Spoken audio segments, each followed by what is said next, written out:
Hello media கிரிக்ஸ் viewers, உங்க எல்லாருக்கும் ஒரு பெரிய வணக்கம். எஸ், இன்னைக்கான வீடியோ என்ன அப்படின்னு பாத்தீங்கன்னா, இங்கிலாந்து விஸ் இந்தியா தேர்ட் டெஸ்டோட டே 5.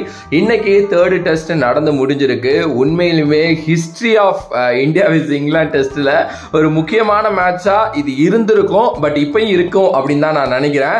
எஸ், இந்தியா இங்கிலாந்துக்கு டூர் பண்ணி விளையாண்டுட்டு இருக்காங்க. முதல் டெஸ்ட்ல இங்கிலாந்து வின் பண்ணாங்க, ரெண்டாவது டெஸ்ட்ல இந்தியா வின் பண்ணாங்க. மூணாவது டெஸ்ட் ஆல்மோஸ்ட் இந்தியா கையில இருந்தது. ஆனா இங்கிலாந்து அதை தட்டி பறிச்சு அதுக்கப்புறம் வின் பண்ணிட்டு போயிருக்காங்க அப்படின்னே சொல்லலாம். எஸ், ஓவராலா என்ன நடந்துச்சு அண்ட் இன்னைக்கு என்ன நடந்துச்சுங்கிறத பிரிச்சு பார்க்கலாம். இங்கிலாந்து ஃபர்ஸ்ட் இன்னிங்ஸ்ல வந்து பாத்தீங்கன்னா அவங்க தான் டாஸ் வின் பண்ணி பேட் பண்ணாங்க. ஸோ 387 ரன் 10 விக்கெட்டுக்கு வந்து அடிச்சிருந்தாங்க. எஸ், ஜோ ரூட் வந்து செஞ்சுரி போட்டிருந்தாரு. ஸ்டோக்ஸ் ஒரு 44, ஜேமி ஸ்மித் விக்கெட் கீப்பர் அவர் ஒரு 51, பிரைடன் கார்ஸ் அவர் ஒரு 56, மற்ற எல்லாருமே சொற்ப ரன்கள். ஓகே, அதுக்கு அடுத்தபடியா விளையாண்ட இந்தியா அவங்களும் ஸ்ட்ரைட்டாவே 387 ரன் வந்து பாத்தீங்க அப்படின்னா அடிச்சிருந்தாங்க. ஓகே, ராகுல் வந்து செஞ்சுரி போட்டாரு. கருண் நாயர் வந்து ஒரு 40 ரன் அடிச்சாருன்னு நினைக்கிறேன். பண்ட் வந்து ஒரு 70 சம்திங் அடிச்சிருந்தாரு. ஜட்டு அந்த மேட்ச்லயும் அந்த இன்னிங்ஸ்லயும் 72 73 அடிச்சிருந்தாரு. நிதிஷ் ரெட்டி ஒரு 28-30 ரன் அடிச்சிருப்பாருன்னு நினைக்கிறேன். டோட்டலா வந்து பாத்தீங்கன்னா அவங்களும் வந்து ஒரு 387 ரன் அடிச்சிருந்தாங்க. அதுக்கப்புறம் இங்கிலாந்து செகண்ட் இன்னிங்ஸ் ஆட ஆரம்பிச்சாங்க. இது ரொம்ப குரூஷியலான ஒரு மேட்ச். ஏன் அப்படின்னா இங்கிலாந்து அடிச்சதை இந்தியா அடிச்சுட்டாங்க. திருப்பி இப்ப இங்கிலாந்து அடிக்கிறது வந்து பாத்தீங்க அப்படின்னா அப்படியே ஃபர்ஸ்ட்ல இருந்து கணக்காகும். எவ்வளவு ரன் அடிக்க முடியுமோ அவ்வளவுதான் இந்தியாவோட டார்கெட்டா இருந்துச்சு இல்லையா. இங்கிலாந்து சூப்பரா விளையாடுவாங்கன்னு நினைச்சிட்டு இருந்த டைம்ல இந்தியாவோட பவுலர்ஸ் உள்ள வந்து கேமையே திருப்பினாங்க. நிதிஷ் ரெட்டி, சிராஜ், வாஷிங்டன் சுந்தர், ஆகாஷ் தீப், அப்புறம் நம்மளோட பும்ரா அப்படின்னு சொல்லிட்டு எல்லாருமே இங்கிலாந்தோட செகண்ட் இன்னிங்ஸ் ஒரு பதம் பார்த்துட்டாங்க அப்படின்னே சொல்லலாம். அதிகபட்ச ரன்னே 40 ரன் ஜோ ரூட் அடிச்சிருந்தாரு, அவ்வளவுதான். மற்றபடி யாரும் பெருசா விளையாடல. 192 ரன்கள் வந்து பாத்தீங்க அப்படின்னா அடிச்சிருந்தாங்க. ஓகே, இங்கிலாந்து 193ங்கிறது ஒரு ஈஸி டார்கெட். கிட்டத்தட்ட ஒரு 1.25 நாள் இருக்கு, ஈஸியா இந்தியா அடிப்பாங்கன்னு நினைச்சப்போ நேத்தே வந்து கொஞ்சம் விக்கெட் விழுந்துருச்சு. ஒரு 58 ரன்னுக்கு வந்து 3-4 விக்கெட் விழுந்துருச்சு. ஜெய்ஸ்வால் 0ல அவுட், கருண் நாயர் 14 ரன்ல அவுட், கில்லு 6 ரன்ல அவுட், அப்புறம் ஆகாஷ் தீப் இறங்கி இருந்தாரு, அவரும் வந்து 1 ரன்ல அவுட். ஸோ இன்னைக்கு வந்து கேஎல் ராகுல் அண்ட் ரிஷப் பண்ட் ஆரம்பிச்சாங்க. அதுல ரிஷப் பண்ட் 9 ரன்ல அவுட் ஆனாரு, ராகுல் 39ல அவுட் ஆனாரு, வாஷிங்டன் 0ல அவுட் ஆனாரு, நிதிஷ் ரெட்டி 13ல அவுட் ஆனாரு. அங்கே முடிஞ்சிருச்சுப்பா கேம் அப்படின்னு எல்லாருமே நினைச்சிருப்பாங்க. எஸ், சீரியஸ்லி அந்த மாதிரி ஒரு கேமா தான் அது இருந்துச்சு. ஆனா அதுக்கப்புறம் தாங்க நம்மளோட ரவீந்திர ஜடேஜா இருக்காருல்ல, அவர் வந்து பாத்தீங்கன்னா பும்ராவோட ஒரு பார்ட்னர்ஷிப் போட்டாரு. ஒரு சைடு ஜட்டு உயிரை கொடுத்து ஆடினாரு, இன்னொரு சைடு பும்ரா உயிரை கொடுத்து அதை டிஃபெண்ட் பண்ணிட்டு இருந்தாரு. அதுக்கப்புறம் பும்ராவோட விக்கெட் விழுந்துச்சு. அதுக்கப்புறம் ஓகேப்பா இதுக்கப்புறம் ஈஸியா வின் பண்ணிடுவாங்கன்னு நினைச்சப்போ சிராஜ் வந்தாரு.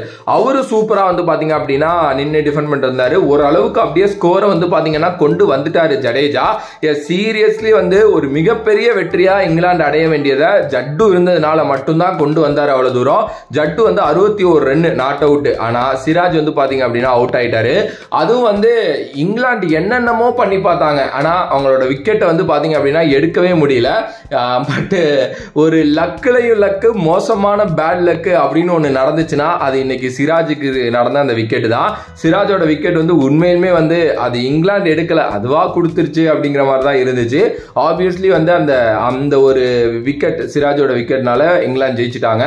ஆனா உண்மையிலுமே இந்த மேட்ச் வந்து இந்தியா எங்கேயோ தோத்துருக்க வேண்டியது. பட் எப்படி வந்து தோத்துருக்காங்க அப்படின்னா என்னப்பா அது ஜெயிக்க வேண்டிய மேட்சை விட்டோமே அப்படிங்கிற மாதிரி வந்து தோத்துட்டாங்க. But credits goes to England and Ben ஸ்டோக்ஸ்ங்க. எஸ், சீரியஸ்லி பென் ஸ்டோக்ஸ் அவரோட பவுலிங் இதுவா இருக்கட்டும், நிறைய ஓவர்ஸ் போட்டாரு அண்ட் நிறைய நல்ல ரொட்டேஷன்ஸ் பண்ணாரு. கரெக்டா ஜோஃப்ரா ஆர்ச்சரை திருப்பி எடுத்துட்டு வந்தாரு. அந்த பஷீர் அவரை தான் நம்ம ரொம்ப பாராட்டணும். ஏன்னா கிட்டத்தட்ட வந்து பாத்தீங்கன்னா அவருக்கு கை வந்து ஆல்மோஸ்ட் காலி, அவரால் தூக்கவே முடியல ஒரு கையை. பட் அதோட வந்து பாத்தீங்க அப்படின்னா அவர் வந்து பவுலிங் போட்டு அந்த கடைசி விக்கெட் எடுத்து கேமை அப்படியே திருப்பி இங்கிலாந்து கையில கொடுத்து வெற்றி அடைஞ்சிட்டாங்க இங்கிலாந்து இந்த தேர்ட் டெஸ்ட்ல அப்படின்னே சொல்ல முடியும்.